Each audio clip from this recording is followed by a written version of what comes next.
Today we're going to be reacting to his story, and if I laugh even once, then the video is over. So yeah, let's get right into it. And before we start, don't forget to like, subscribe, and turn on those post notifications so you never miss an upload. And yeah.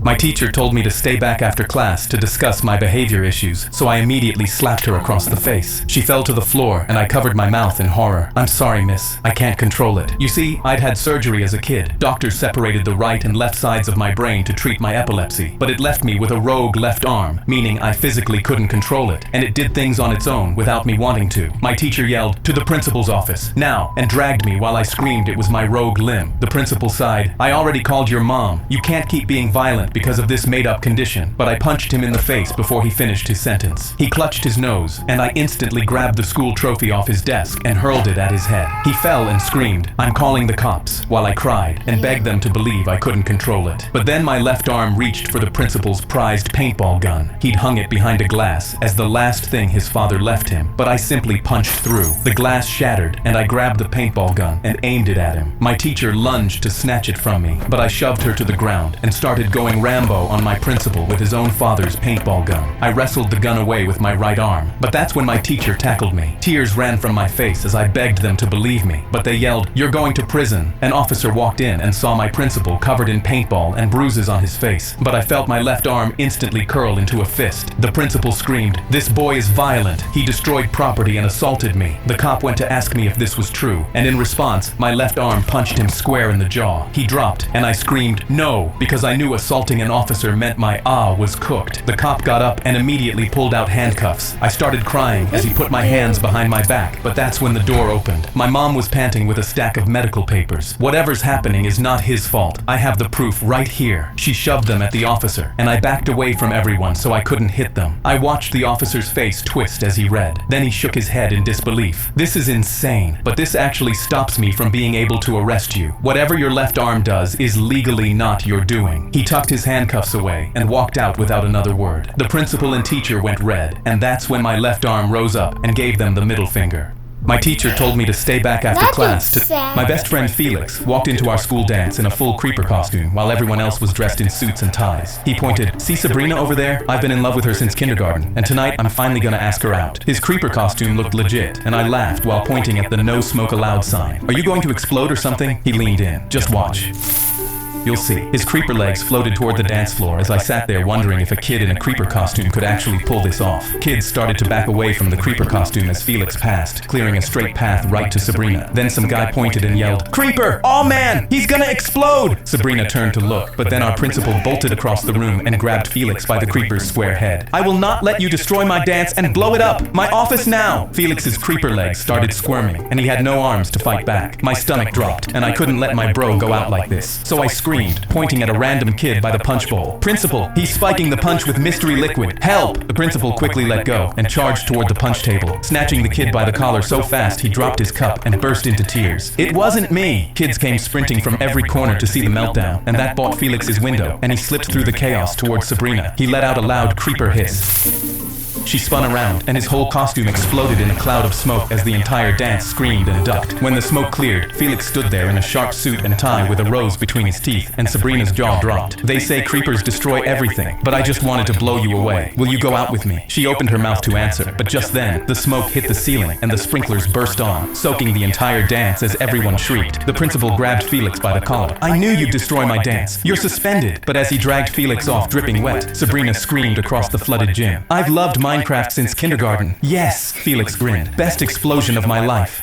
My best friend Felix walked into our school dance in a random service dog ran across the park and pressed his paw into my leg. I immediately shot up because a service dog that was alone meant its owner was in trouble. "Let's go, boy." He tore back across the grass and stopped at a woman in a wheelchair with a man standing behind her. She looked completely fine, but the dog leaned into her chair and stared at me, so I crouched down to get a better look. "Are you doing okay?" She nodded her head violently, but the dog let out a low whine and wedged himself between the man and her chair. The man rested a hand on her shoulder and smiled. "We're good, man." She She doesn't talk much, but her knuckles were white on the armrests, and tears were sliding down her face while she kept nodding. I gave the dog a pat and backed off. "Oh, okay, my bad, folks." But as soon as I turned around, I called 911 and spoke quietly. I train service dogs, and I know a real alert when I see one. A woman's being held against her will at the Center Park. They told me to stay on the phone, and when I turned around, the man looked at my phone and stopped smiling. He spun her chair and shoved her toward the van, and I was still reading his plate when he slammed the doors and peeled out with the dog chasing the bumper. My wolf whistled and the dog whipped around, and we sprinted for my car together. The van blew the red light and I stayed on it, the dog's nose smearing the glass. I talked to the police again. White van, north on 5th. I'm behind him. 2 cruisers screamed past us at the bridge and boxed him in. Officers dragged him out while another lifted her down, and he twisted around in the cuffs. "This is a misunderstanding. She's my wife." An officer stood him against the van and asked one question. "What's her name?" His mouth opened and closed, and nothing came out. He didn't know it. Another officer read her wheelchair tag into his radio. Her name was Grace. She was nonverbal, and she'd been missing from the nursing home since morning. I heard the officers speaking to each other. "He's not her husband. He was a stranger who picked her because she couldn't call for help." I gasped and looked at the dog who'd saved her life. "You're a hero." The dog tore loose, bolted past every officer, and jumped up with his paw against her leg, tail whipping. Grace wrapped both arms around him and buried her face in his fur.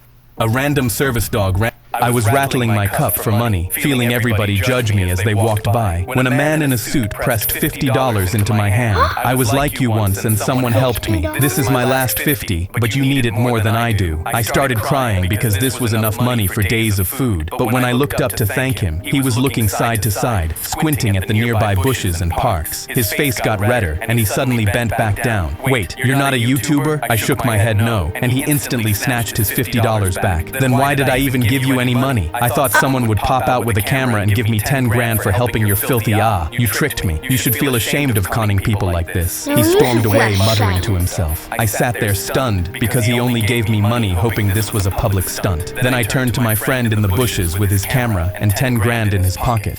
I was rattling my cup for money, feeling every...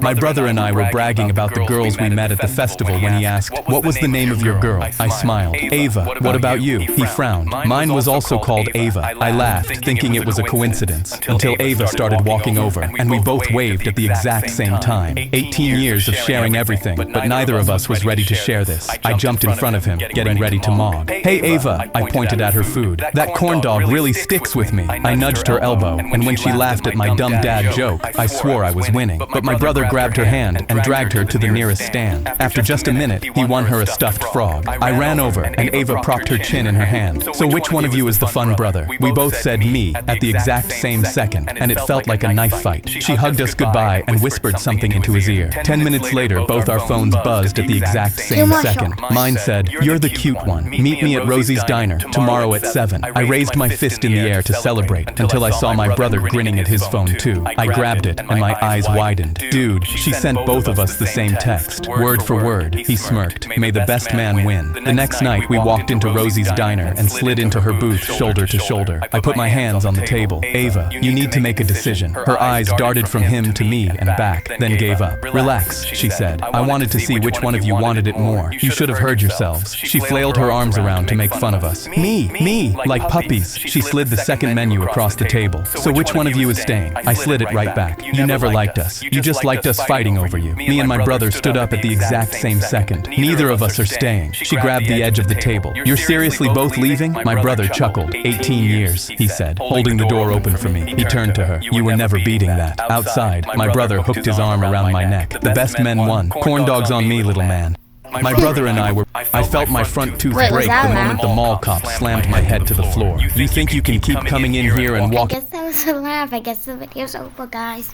But before we leave, like I said in the beginning, don't forget to like, subscribe, and turn on those post notifications so you never miss an upload. And bye!